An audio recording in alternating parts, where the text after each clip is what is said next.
Today, I'm going to show you how to animate in-betweens. And hopefully by the end of this video, you'll have the necessary skill sets to break into the animation industry.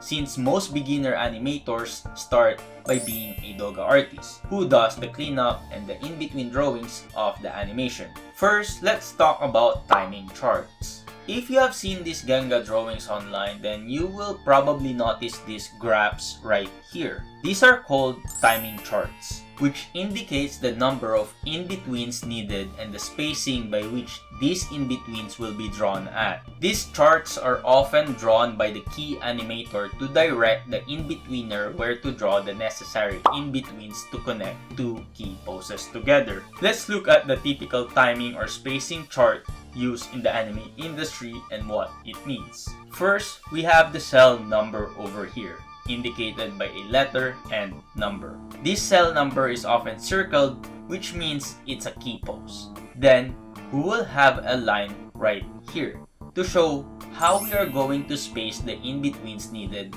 between key poses. Then, depending on how the key animator wants it, we will see this line divided in a certain way, and we will go over these different examples of spacing later on the video. Sometimes we would also see an arrow to indicate the direction of where the character would be moving, which means the previous drawing or cell would be at the tail end of the arrow. This also means that you will not see a timing chart for any drawings labeled with 1, because timing charts are often drawn on the next drawing, not the previous one. In some cases, you would also see an apostrophe like this, which is a label for in-betweens.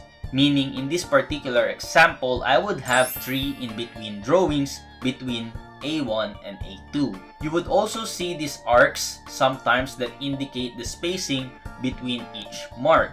Sometimes you would also see a labeled cell like A2.5 or A3 inside a triangle like this, which indicates that it's a breakdown drawing. Breakdown drawings are often drawn by the key animator, but if it's simple enough to just connect the key poses together, then an experienced in-betweener would be able to draw it as well. There may be a lot of other ways to show a timing chart, especially in different anime studio, but oftentimes you would see something similar to this. Now let's see the different timing charts that we would often see, and I'm going to use Zeus here from One Piece to show you how each timing chart would be different from one another. The first one is slow in halves, which have this spacing right here. We basically divide the line in halves and then divide the latter half in halves again, and then do it again and again until you have the desired amount of in-betweens you want to do. In this case, we settled for having at least 7 drawings in between the starting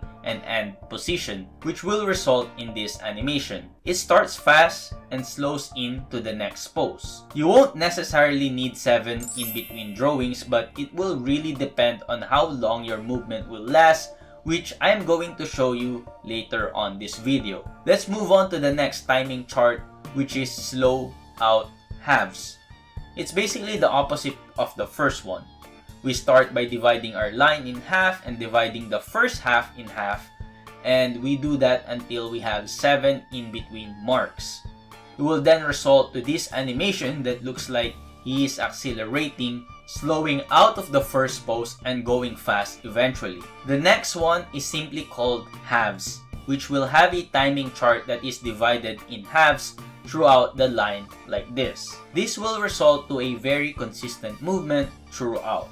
The next one is called slow in and slow out, which is a combination of the first two and will result in the character starting slow, going fast in the middle, and then slowing down in the end. The next one is in thirds, which basically divides the line in thirds. In this particular animation, I wanted to divide the line in halves first and then divide those in thirds to have a consistent 7 in-between drawings. This particular way of spacing is often done when you only need 1 or 2 in-betweens and you don't want an evenly spaced drawing. The last one is called favoring, which is basically spaced evenly in the middle with the rest of the drawing very close to the key poses like this. This will result to a more snappier animation that is often associated with quick and flashy movements. These are the most common timing and spacing charts you will see done in animation, and you can actually see and download this quick GIF for timing charts down in my Patreon as a free member. But if you want the actual Clip Studio Paint file together with the Nami animation I will be doing, you will need to sign up as a Genga Warrior, which gives you access to other previously done resources and other future rewards. Now let's do a quick in-between practice of this Nami animation I did. We have these two poses right here, named A1 and A2. The idea is to have a slow-in movement to the next pose, which means we will need to create a timing chart that looks like this. I'm also thinking that the animation will be done in half a second, which means I will need 3 in-between drawings between A1 and A2 when I animate in 3s. However, I also have the option of animating it in 2s, and if I want to keep the same amount of in-betweens, then I will need to hold this first frame for 6 frames. Now these are the frames where these in-betweens will go if I animate in 3s or in 2s. Now because of how in-between works, you need to understand which in-between drawings you can do first. The first in-between we can do at this point is this drawing that is at frame 4, because this drawing is a direct half of keyframe A1 and A2. You can't really start with 7 or 10 because you will need the drawings before that. So let's start with creating a raster layer for our sketch in our Genga folder just so we have a rough drawing. However, most in-betweeners or Doga artists don't necessarily need this.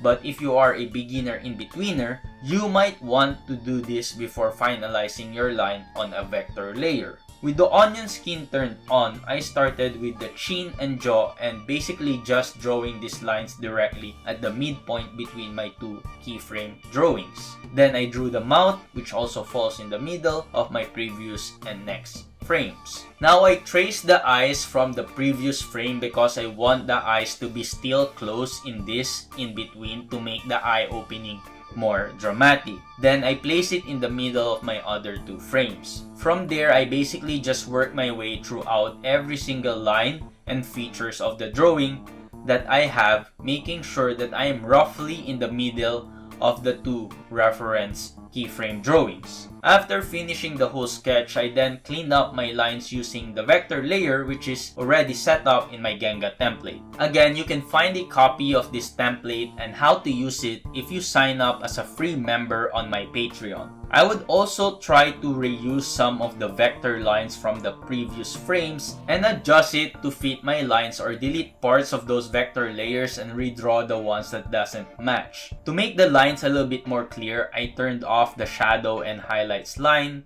layers on my keyframes. If the lines between two keyframes are very close to each other, I would also do a copy paste of the vector lines and adjust it very slightly.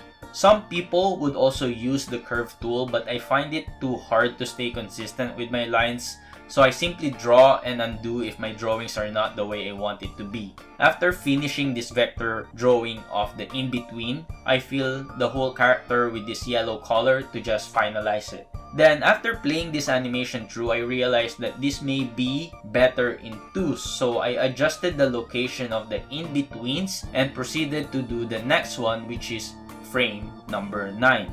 This frame will be the in-between of the first in-between, which is now on frame 7, and key pose A2, which is in frame 13. Now the steps for this is basically the same as the previous in-between, but this time I basically just went ahead and did the vector lines right away instead of creating a sketch. Then I proceeded to do the same for the next in-between at frame 11, using the in-between from frame 9 and key pose at frame 13 as my reference. The steps for this is the same as the two in-between drawings, so I won't bore you with the rest of the details. And it was at this point that I realized that I wanted this animation to go back to being in trees, so I adjusted the timing again, with the first keyframe being held for 6 frames and having the animation start from there. I also did the shadow and highlight lines for the second in between, which is now at frame 10, to finally show you this finished animation.